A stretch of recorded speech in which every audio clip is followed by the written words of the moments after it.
Shooting it raw? Yes. Shooting it raw. Okay, this is a photo of peeps in a Jeep. Okay, so it's a tight, close shot of 5 people. Maybe it's your family. I assume that's you with the red cap. Yep. Yeah, glasses on top of the cap. You're inside a closed Jeep. Behind, like the background behind is just like blurred jungle. It's full on. The Jeep is this muted tones. You're all it's an open Jeep, so you're all in the open air, kind of smiling. Some young guy is like looking at you a little bit, also smiling. I don't know if you made a joke or something funny happened, but peeps in a Jeep. That's it. Take it away. Yeah, so that was from one of our trips to Africa, and it's a picture I just love because I remember those moments of just where it was just pure bliss. And I'll say Nice. this, the last picture with the gorilla, this one with the gorilla was happening on safari, and those are amazing experiences. But this is just as context, like this was happening during the same time the rest of my life was just miserable. And so what I love about these is for me and personally, it's such a contrast to saying, how do I get this in my life? But yeah, we were just on a Jeep. We were on safari. I believe we were in the Serengeti at the time, and just amazing moment after amazing moment, where you're just seeing these cool things happen. But it really wasn't even the stuff that was happening. It was that bond that we felt, that those shared experiences that we felt. And now what this picture has come to mean, at the time it was like, oh, fun memory. Now what this has come to mean is like, that's a vision for what I want in my life. I want to be going through the safari of my life, the adventure of my life, the ups, downs, highs, lows, the good stuff, the bad stuff as we get older. I mean, I just had an email yesterday from a buddy who's dying. I mean, we go through all of this terrible stuff, good stuff, terrible stuff. It's, we don't know what's going to happen tomorrow. We don't know. You mentioned, the 2009 recession. We got the global pandemic and the COVID, how that affected your business. It's all this stuff.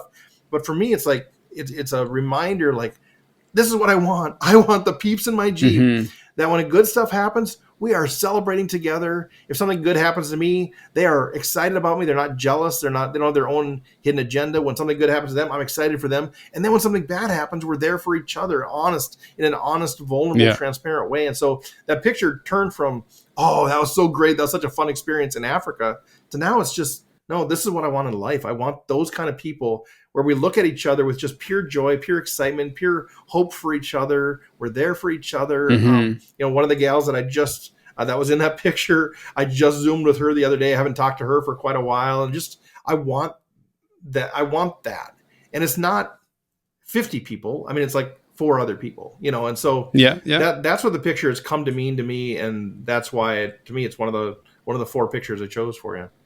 It's a beautiful symbol, if we're talking about by analogy, right? So I wish I could remember the quote from that book, right? From Repacking Your Bags. So he's like I think it's something to the effect of to have happiness, you do what you love, the people you love, and doing the right things on purpose. Right, I've totally butchered the quote, or the motto.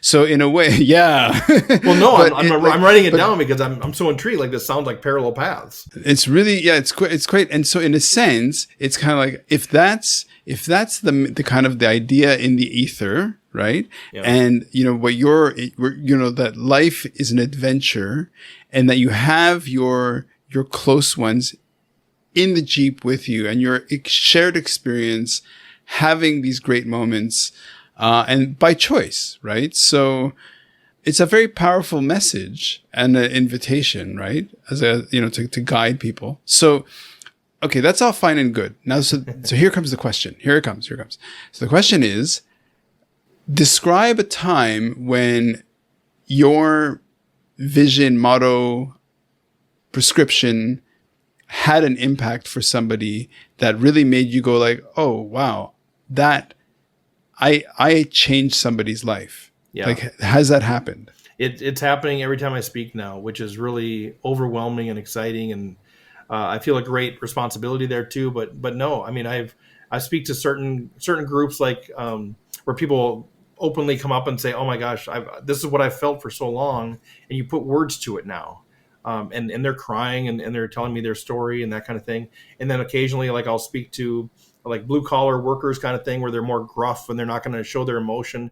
And I always have 1 or 2 people come up after they find me, not right after they come later, and they're crying, and they're just like, they just say thank you. They can't say anything else. I don't know which part of it actually resonated with them, but there's that, and that's a really powerful thing. And I think all this is doing, I don't think for some people they'll never resonate with this because they haven't walked through this, but for people that have, it's giving them words to what they've experienced, and it's giving them hope, I think, because now they can start to see how they can do some things. So yeah, it's I see that a lot now, and then I get email follow-ups all the time, about different parts of it, and some of it's I laugh because part of it's fun, some of it's funny. I spoke to a group of school nurses in West Virginia, and it was really powerful. And one of the focuses was doing the unright thing, like just challenging them, because they're nurses, caregivers, they're always doing the right thing. They're always putting everybody else first. And I just invited them to find that one thing that they've always wanted to do that they've never done, or that they know they would love to do, and just do it. Put a date in the calendar, get it done. Doesn't have to be big. And so it was this beautiful moment. And then I get an email about a week later from one of the school nurses, and there's no context at all. I didn't even know she was one of the school nurses. I didn't recognize the email or anything. And she just says, I love it. She says, I got my nose pierced. That's all it said. And I'm like, nice. I respond back. I'm like, okay, that's great, but can you provide a little more context? And she said she was at the talk, and she was in her 50s, and she doesn't know why, but she'd always wanted to have her nose pierced. She doesn't really know why, but she's still afraid of what her parents would think. And, well, yep. And after the talk, I get it, but after the talk, she went and she got it pierced. She said, I got it pierced. Right. And I just love it. My parents are fine, and my kids and my grandkids make fun of me, but she just feels so empowered. And it's because it's not about the thing you do. It's about the empowerment that you feel from actually living the kind of life that you want. And so those kind of things, another guy started drum lessons, and those kind of things just make me feel like, okay, I'm giving them permission to live. They needed somebody to tell them it's okay to do what you want to do, even if it's not a big thing. And that's a very, I feel the weight of that, the enormity of that in a positive way.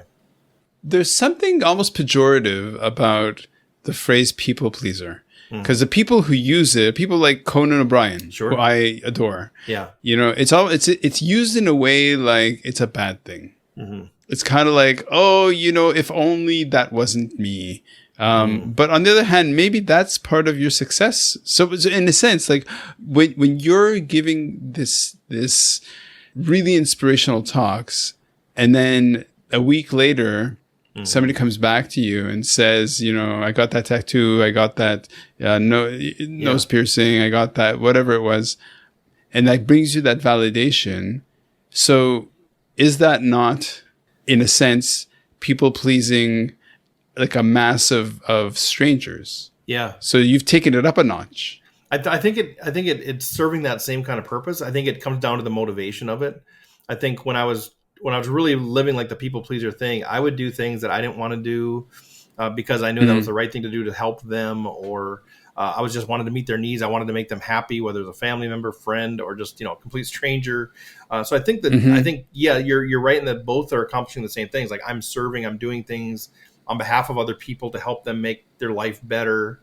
But it's the motivation is different. The motivation is, I feel like I've got something to say that's really going to help people, but it's not about just meeting their need. They haven't come to me and said, I've got a need. I'm like, okay, I've got this message that I think is going to help change their life. And so the motivation is trying to change the fabric of people's lives versus just transactionally doing something so that they like me.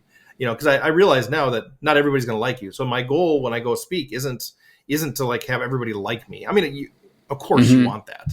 Of course, you want everybody to like you, everybody to find you're amazing, that kind of thing. But now I'm really honest with the event planner, and it's not about because I can make everybody like me by just telling jokes for an hour. I mean, who doesn't like that? So I tell the event planner, my goal is not to make everybody like me. My goal is to find those people that really need to hear this. The people that are starting to disengage from their work, they're starting to question themselves, they're lacking confidence, they're feeling, they're not productive anymore because they're just like they've kind of checked out. And to try to speak to them in a way that's going to help them re-engage in their world. And so, and so when people come back to me and say those things, I feel like I'm super grateful for that. I'm excited about it. I'm excited about the change because I feel like they're seeing the same kind of change that I'm seeing, but I don't feel that same sort of like cookie or getting a buzz or taking a shot or something. I don't feel that same sort of like, oh, I guess I'm okay. I'm just like, oh, I love that it resonated with them. I love that what I'm seeing in my life, the ability to wake up and see, see the world as a safari and lean into the adventure. And I love that they're also seeing that. So you're right in the context of it's probably accomplishing the same thing, but I think the motivations and my reaction is very different. Absolutely. And it's like it's all in the agency, it's all in the motivation, it's all in the mission, because really, it's like the podcast, right? That's what's interesting, is that it's a dinky podcast. Who knows who listens to it? But every once in a while, somebody pipes up and says, hey, that actually moved the needle a little bit. That actually had an impact. And that's kind of why I do it. I love it. And I think, just by way of encouragement for what you're doing too. I mean, I've been there too, but invariably, if you stop the podcast, you have all these people say, oh, I miss your podcast, but they never respond on a regular basis. They just don't. They don't. And then there's the reality of, probably 1 out of 50 people that are impacted will actually respond. Right. I mean, so I think just by way of encouragement, I've been there, and I know sometimes it's like, and I'm not saying you feel this way, but sometimes it's like, is this matter? Is this whatever? Because it takes work, it takes money, but you just know that, I can just tell by the way you interview that, the people that you have on and the way that you express yourself is making a difference to everybody. And so just encourage you to keep on going. Look at you. You're such a great motivational speaker. Well, I love it. I wouldn't have said that 10 years ago just because I feel like, ooh, should I say this? Should I not? Yeah. I mean, honestly, it is. And I think because I'm a speaker too, and I know sometimes you're like, you don't get any feedback. You're like, I think it went really well. The event planner's happy, but nobody said anything. Sure. But then once in a while, they'll email and say, oh, no, okay, it did matter. And so it can be a lonely place sometimes because you feel like you're speaking in dead air. But you just trust that people are getting impacted there. Well, and okay, so I am doing it. So we use different words, right? So we all have like what's signified, and we're just using different signifiers, right? So one of the signifiers you're using is safari. Signifier you're using is peeps in a Jeep. Different ways of talking about the same thing. Me, it's like we all have a bucket of seconds. We don't know how many. How do we make all of them count, right? Okay. Yeah. So you've shared your book. Again, what's the title of the book? It's called Do the Unright Thing, Memoir of a People Pleaser. Yes. Link in the show notes. There's a photo of you being an amazing speaker on stage, arms wide. Then there's an even better photo of you with a freaking real live huge gorilla behind you. And then there's like peeps in the Jeep, which I'm looking at now. So look, you've got the last minute or two. Knock it out of the park. Well, I think, yeah. I mean, how to close up something like this is a great conversation. I'd say it's just an invitation. Like I'd really try not to should on people. So if you're listening to this, I'm not shoulding on you. I'm not telling you what you should do. Right? You're not going to be covered in should. This is just an invitation. And I think, like you said, you have the way that you describe it. There's a bucket of seconds. How do you want to spend those seconds? I talk about safari. It's kind of like finding that thing that resonates with you. So I would just encourage the listener, what is that message that resonates with you and how you can live life on your terms and those things? And I would say, just it's the way I wrap up my talks, kind of like what you talked about. When you're on an African safari, they have a closing time. Every park you go to, there's a closing time. And if you're in the park at closing time, you will get fined. You might get arrested. Like, it's no joke. Right. And I think in our lives, as far as I know, we have one shot at this. I mean, I'd like it to be more. I don't know. But we all have a closing time, right? We don't know if it's tomorrow. We don't know if it's 50 years from now, but we have a closing time. So the question is, how do we want to live our lives in the time that we have left? How do we want to spend that bucket of seconds? And it's an invitation to start viewing life like it's an epic adventure. It might not even change anything about what you do. You might still be at home with the kids. You might still have a job.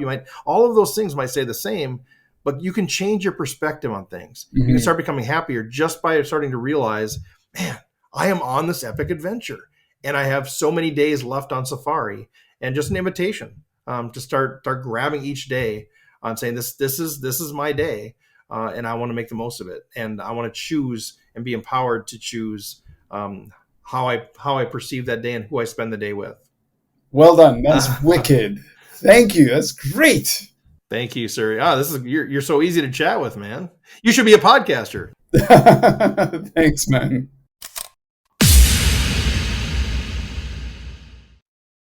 So is life really a gift? Really? Can you make every second count? That's the whole point of the podcast. So if you like what you've seen and you're inspired, because that really is my mission, then please give it a like, subscribe, and share.